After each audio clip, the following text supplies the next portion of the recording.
ഇതിന് നമ്മൾ ഇതിൻ്റെ ഈ സൈഡ് നിന്നാണ് ഇത് വൈറ്റ് കളറായിട്ടാണ്. ഇത് മൾട്ടിവുഡിൽ ഒട്ടിച്ചിട്ടുള്ളതാണ്. ഇത് തോംസൻ്റെ റെഗുലറിൽ ഒട്ടിച്ചിട്ടുള്ള പീസാണ്.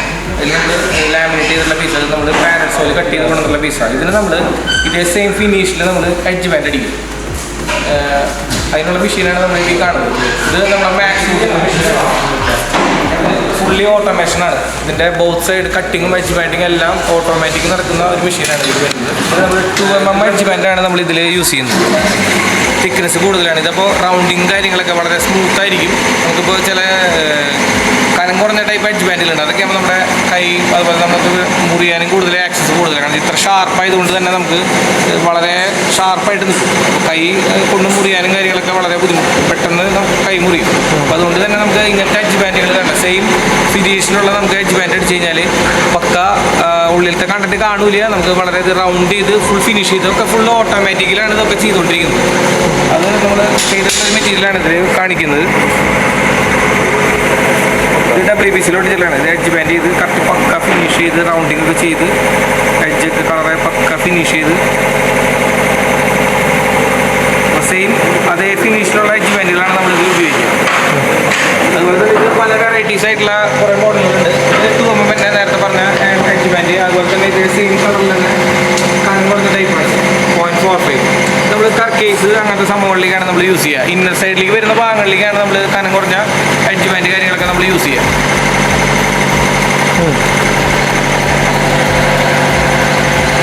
ഇതിൽ WPCയിലോട്ട് ചെല്ലാണ്. ഇത് എഡ്ജ് ബാൻഡ് ചെയ്ത് കറക്റ്റ് പക്ക ഫിനിഷ് ചെയ്ത് റൗണ്ടിങ് ഒക്കെ ചെയ്ത് എഡ്ജൊക്കെ കളറെ പക്ക ഫിനിഷ് ചെയ്ത് സെയിം അതേ ഫിനിഷിലുള്ള എഡ്ജ് ബാൻഡുകളാണ് നമ്മളിതിൽ ഉപയോഗിക്കുക. അതുപോലെ തന്നെ ഇത് പല വെറൈറ്റീസ് ആയിട്ടുള്ള കുറേ മോഡലുകളുണ്ട്. ഇത് 2mm തന്നെ നേരത്തെ പറഞ്ഞ എഡ്ജ് ബാൻഡ്. അതുപോലെ തന്നെ ഇത് സെയിം കളറിൽ തന്നെ കനം കുറഞ്ഞ ടൈപ്പാണ് 0.45.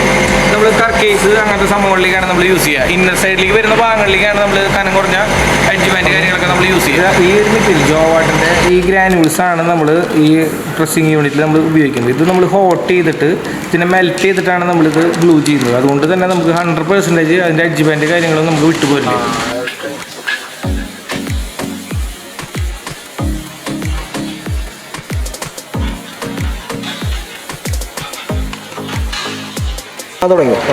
ഇതിലാണ് നമ്മൾ ഈ പറഞ്ഞ ഗ്രാനുൾസ് കാര്യങ്ങളൊക്കെ ഇതിലാണ് നമ്മൾ ഇടുക. അതിനുശേഷം അത് മെൽറ്റാവും. അത് മെൽറ്റ് ചെയ്തതിന് ശേഷമാണ് നമ്മൾ ഇതിൻ്റെ മെഷീനിൻ്റെ പ്രോസസ്സിങ് നമുക്ക് സ്റ്റാർട്ട് ചെയ്യുക. അതിനുശേഷം നമുക്ക് ഏത് കളറിലുള്ള എഡ്ജ് ബാൻഡ് ആണോ നമുക്ക് ഇതിൽ വെക്കണമെന്നുണ്ടെങ്കിൽ നമ്മൾ ഇതിൽ വെച്ച് റോൾ ചെയ്ത് കട്ട്. ഇതിലാണ് നമ്മൾ ഈ ട്രയലാണ് നമ്മൾ ഈ എഡ്ജ് ബാൻഡ് കാര്യങ്ങളൊക്കെ ചെയ്യുക. അത് ഇപ്പോൾ 2mm ആണെങ്കിൽ 2mm, അതല്ല 0.45 ആണെങ്കിൽ അത്, അതല്ല ഈ 0.8 ആണെങ്കിൽ അത്. അതിപ്പോൾ നമുക്ക് പല തിക്നെസ്സിലുള്ളത് നമുക്ക് ചെയ്യാൻ പറ്റും. ഇതിൽ നമുക്ക് 2mm തൊട്ട് 60mm തിക്നെസ് ഉള്ളവരെ എഡ്ജ് ബാൻഡ് നമുക്ക് ഇതിൽ ചെയ്യാനായിട്ട് പറ്റും. ഇതാണ് നമ്മുടെ അതുപോലെ ഈ മെഷീൻ്റെ എല്ലാ പ്രോഗ്രാമിംഗ് ചെയ്യുന്ന ഡിസ്പ്ലേ. ഇത് നമ്മൾ ഫുള്ളി ഓട്ടോമേഷനാണ്. ഒരു ഫുള്ള് ടച്ച് ഡിസ്പ്ലേ ആണ്. നമുക്ക് ഇതെല്ലാ കാര്യങ്ങളും ഈ ഒരു യൂണിറ്റിലാണ് നമ്മൾ ഇതെല്ലാം കാര്യങ്ങൾ ചെയ്യുന്നത്. ഇതിൽ നമുക്ക് ടെമ്പറേച്ചർ 180 ഡിഗ്രി ആയാലാണ് നമുക്ക് ഇതിൻ്റെ നമ്മൾ ഗ്രാനുൾസൊക്കെ മെൽറ്റായി ഗ്ലൂവിലേക്ക് വരുള്ളൂ. നമുക്ക് അപ്പോൾ ആ 180 ഡിഗ്രിയിലായതിനു ശേഷം മാത്രമാണ് നമുക്ക് എഡ്ജ് ബാൻഡ് ചെയ്യാൻ സാധിക്കും. ആ ഒരു ഡിഗ്രിയിലായതിനു ശേഷം നമുക്ക് ഇതിൻ്റെ എല്ലാം ഫുള്ളി ഓട്ടോമേഷനാണ്. നമ്മൾ ഫുള്ള് എഡ്ജ് കാര്യങ്ങൾ ഇതിൻ്റെ ഗേജ് സെറ്റ് ചെയ്യണതാണ് ഈ അപ്പ് ആൻഡ് ഡൗൺ.